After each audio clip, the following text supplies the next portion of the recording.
Well, the Beavers, looks like the Beavers are going to be the ones kicking to start the game. All right. Number 99, Brian Gutierrez, junior for the Beavers, going to be kicking it off. As you see, Michael, we got Tyler Toterum gonna hopefully receive the ball and maybe take a kick return for a touchdown. Tunderum and Andrew McReynolds, Yep. both back. McReynolds gets the kickoff and gets a few good blocks and finds a few more openings. Gang tackle by the Beavers, finally brought down at the 34. So a nice start for the Mustangs. But yeah, it's definitely not used to seeing this hurry-up offense by the Mustangs. But it seems to be working so far. They've moved the ball pretty well in this drive, and Tondrum gets to the inside for the touchdown. Tondrum, who really wasn't able to bust that big run on this drive, but he got the yards that mattered. Yes, he did. Again, that read option play. It didn't work at the beginning of the drive, but now we see this play. The offensive line gets a big push, and Toterum gets into the touchdown and gets in the goal line for the touchdown. Tundrum 3 rushes for only 2 yards on that drive, but as we said, wasn't the prettiest, but he got the job done. Extra point is up and good. So the Mustangs, 11 and a half minutes left in the first quarter. They get a quick 7-0 lead. We're going to take a 30-second break, but we'll be right back. You're watching Mustang football here on KSSU TV. Zach Cunha with the start at quarterback for the Beavers. 6'3", 233 pounds, so he's a decent-sized guy. Cunha now going with the deep pass downfield, and it's going to be intercepted by the Mustangs. A big play by number 21, Jared Twett, safety sophomore out of Hudson, South Dakota. And we were just talking about that defense needing to make a stop. Well, they just got one there. Yeah, exactly. That was perfect concentration by Jared Tweet. He came over to help out the cornerback, and he had great concentration, went up and got the interception. Great job by the Mustang defense, Michael. Mustapher in the backfield again, 2 receivers on the left of the set. And a fumble on the snap, and it looks like the Mustangs jumped on it. And it is Mustang ball, so the 3rd turnover of the game for the Beavers. And even on a promising-looking drive, they just can't help themselves but to make a mistake. And now the Mustangs take advantage of again.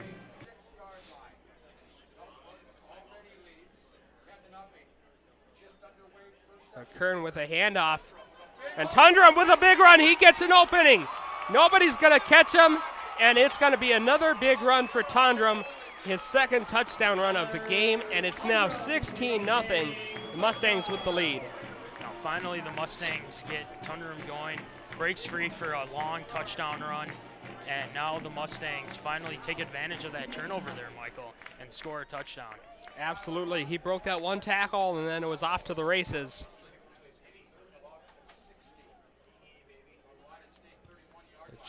Kern making some adjustments at the line there. And they're going to go for the deep ball. They haven't thrown it very deep. And a catch! Catch for the touchdown for the Mustangs.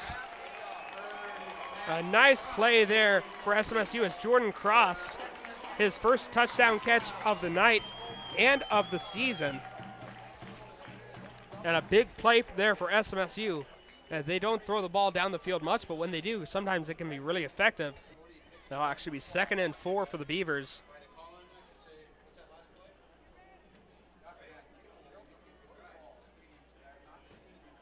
Minot State trying to get some more points on the board. Cunha, now the Beavers going with the screen pass. Nice spin move, but still be stopped a few yards short of the 1st down. And that'll be 3rd and 3 for the Beavers. Let's see if the Mustangs can get another stop. But again, this looks like it's probably 4-down territory for the Beavers. And now a deep pass. Looks like it might be a little bit too far, and it is. Draws the receiver out of bounds. With 6:31 left to go in this 3rd quarter. This might be the ball game if Minot State can't convert, and if the Mustangs keep moving the ball the way they have been moving it. Mustangs showing blitz on right here. Cunha going for another short pass, too high. And it'll be a turnover on downs. Another big letdown by the Beavers, who have made more than their share of mistakes so far in this game.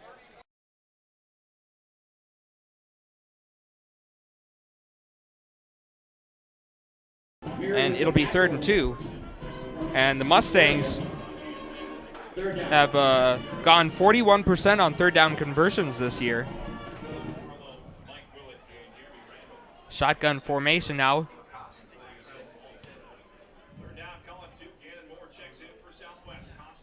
Now Pashong, a pass, and it's caught, and the Mustangs get a 1st down.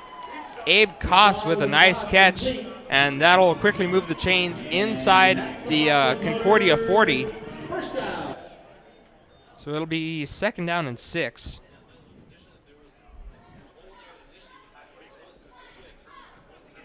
The Mustangs haven't been super efficient so far in the red zone this season. They kick a little bit too many field goal attempts. Well, Schuweiler had a career-long 49-yard field goal a few weeks ago in that Northern Iowa game. And now a little screen pass. There it is. And that's a touchdown for SMSU. Gannon Moore with another touchdown reception. And he has had done a lot of damage on the air this year. That's only his 2nd touchdown reception, but he has about 330 yards now on the season. Offensive lineman did a great job getting downfield, setting up some blocks. And he also got a block from his wide receivers. Nice cut block there. You saw about the 10-yard line, gave him those last few yards to get into the end zone. As you saw that replay, nice job on the first drive for SMSU. Quick 7-0 lead, 10 minutes, 31 seconds left. But SMSU with a big stop. Now a field goal attempt. It's a good snap. Kick is up. And it is no good. So things go from bad to worse for Concordia. They missed the field goal. So SMSU comes away unscathed, still with a 7-0 lead. Warren Matthews in the backfield. Pashong back to pass. And a nice catch. Abe Koss with the reception, and that'll be enough for a 1st down. So a big 3rd down conversion by SMSU keeps the drive alive. 1st and 10 from the 29. A handoff to Matthews now, and he does some juking, and he will get in for a touchdown. No flags thrown after the success by Gannon Moore on the ground. Now Warren Matthews gets his first rushing touchdown of the day. 28 yards for the touchdown, and after a big turnover and score for Concordia, SMSU answers back, as you see on the replay. A couple good blocks there.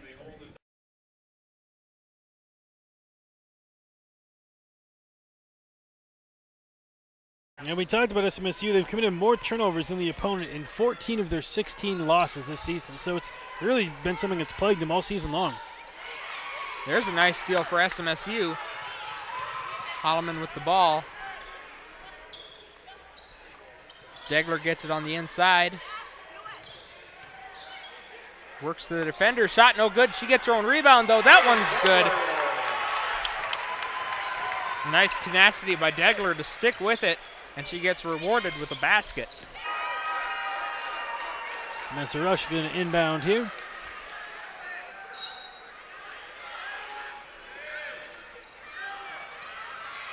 Inbounds it to Beeler. Nagel was open there for a moment.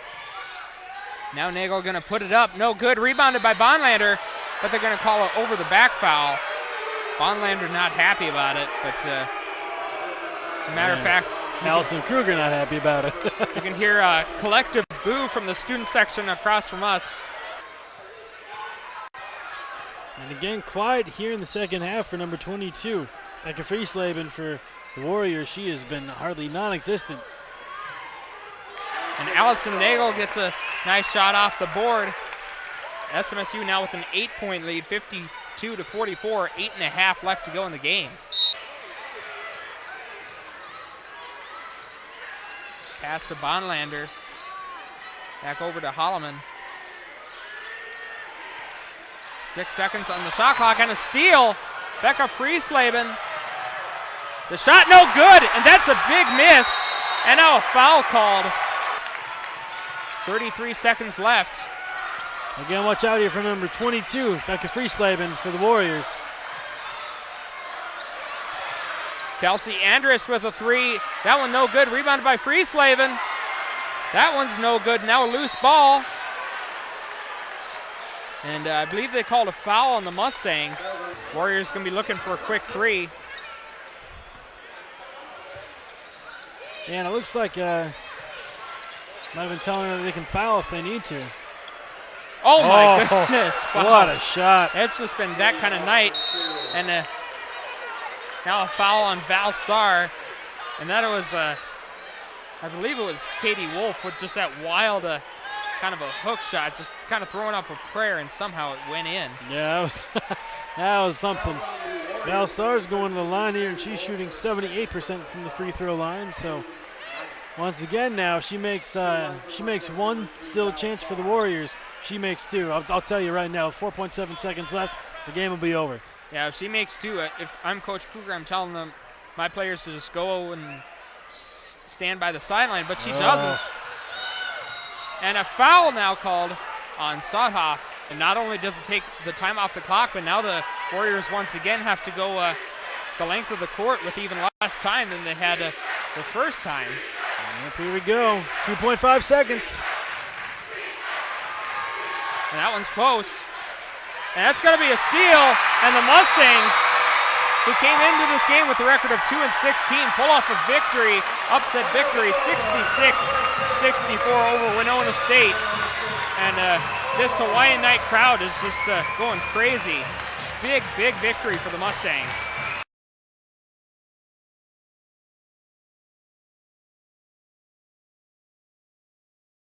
Pretty much boxing a player out to try to keep him from saving it.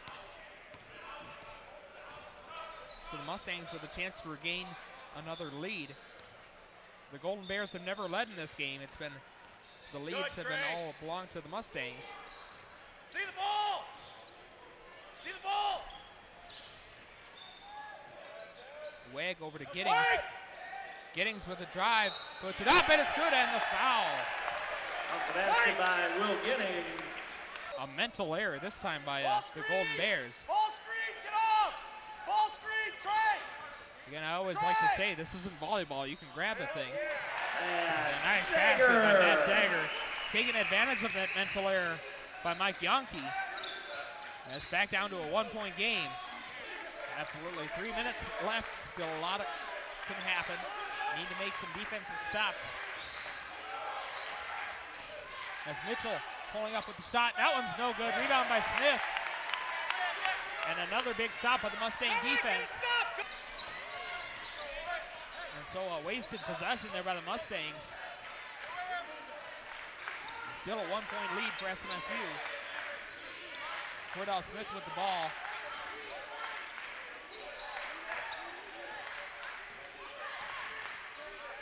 Now Smith with the drive, going up with it.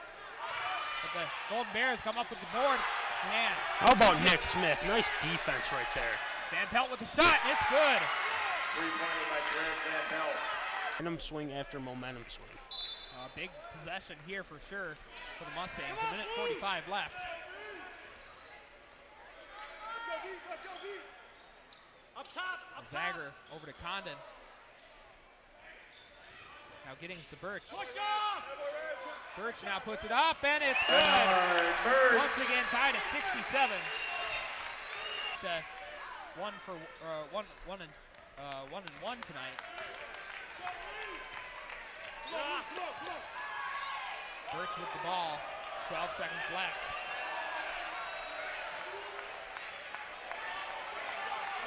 Now Birch going with the drive, finds an opening. Bernard Birch! Mr. Spark Plug himself, Bernard Birch, finishing it right there. There's still 2 seconds, but how clutch has he been, Michael? Holy Christ. He's tucking up a ball and it hitting the back of the hoop. Smith throwing up a prayer. Now Van Pelt. Now it's no good! And the Mustangs somehow, I don't know how they did it, but they survived a game that, in all honesty, they're lucky to win. I'll be the first one to say it. They were darn lucky to win this game tonight. But a win is definitely a win, and we'll take it as the Mustangs somehow survive with a 69-67 victory over a game Concordia St. Paul team.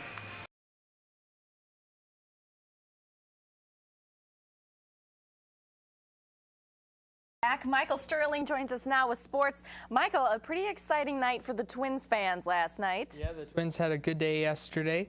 The Twins were looking to take the season opening series against the Tigers on Thursday. Let's take a look at the highlights. Jim Leland preparing to coach his Tigers squad before the game. Bottom of the third, 2-0 Tigers, 1 on, 2 out for Josh Willingham, and he drives this one deep to left center off Rick Porcello for a 2-run home run. Game tied at 2. Bottom of the fourth, game still tied. Trevor Plouffe takes Porcello deep to left for a solo home run. Twins take a 3-2 lead.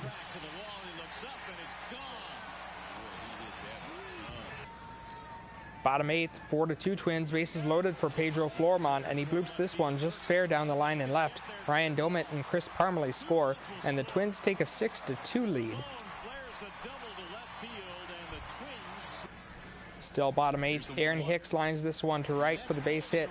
Jamie Carroll and Flormon score. First major league hit for Hicks is a 2-run double, and the Twins take 2 out of 3 from the Tigers with an 8-2 victory. The Twins start a 3-game series against the Baltimore Orioles today. First pitch scheduled for 2:05 Central Time.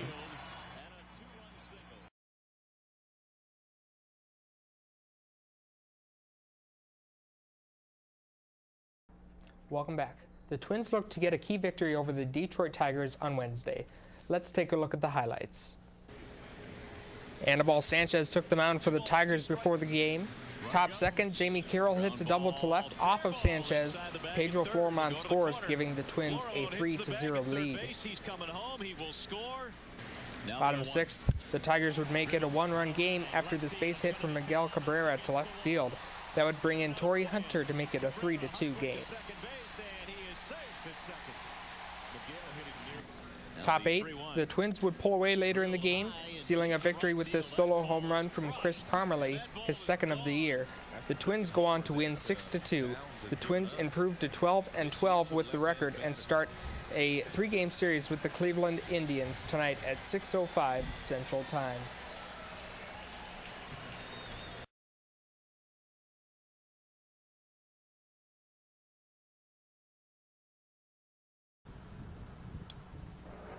Despite the harsh weather in the Marshall area this week, dozens of SMSU students, as well as doctors and volunteers, helped make SMSU's Spring Blood Drive a success on Wednesday.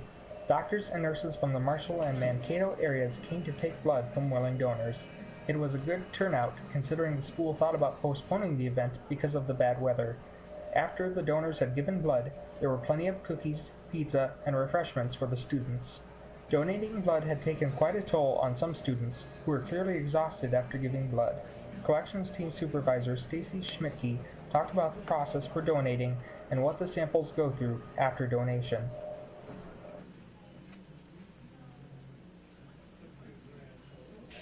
Once the donor comes in and donates here, first they sign in and they go through a health history process.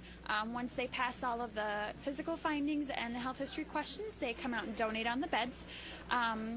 Once that's finished and the blood is processed here, we send it up to St. Paul, and from there the test tubes that we collect are sent on to the National Testing Lab, and once we get the okay from them that everything is okay with the tubes and the blood from that person, it goes into our inventory, and from there the hospitals can request any blood that they need. Despite the weather, students of Southwest Minnesota State University come by the dozens to help donate blood for the semi-annual SMSU Blood Drive. It's been very popular among students, and I've already spoken to many of the students here that have already given blood today. Students like SMSU Student Body President Kyle Brunt. I decided to donate today because donating is always a good thing to do. It saves lives. I think it saves 3 lives, and I think any person who can should. And I personally am not afraid of needles, so it's quite easy to do, and takes only about a half an hour of my time. There were also plenty of fans in the room to keep donors cool. For KSSU News, I'm Michael Sterling.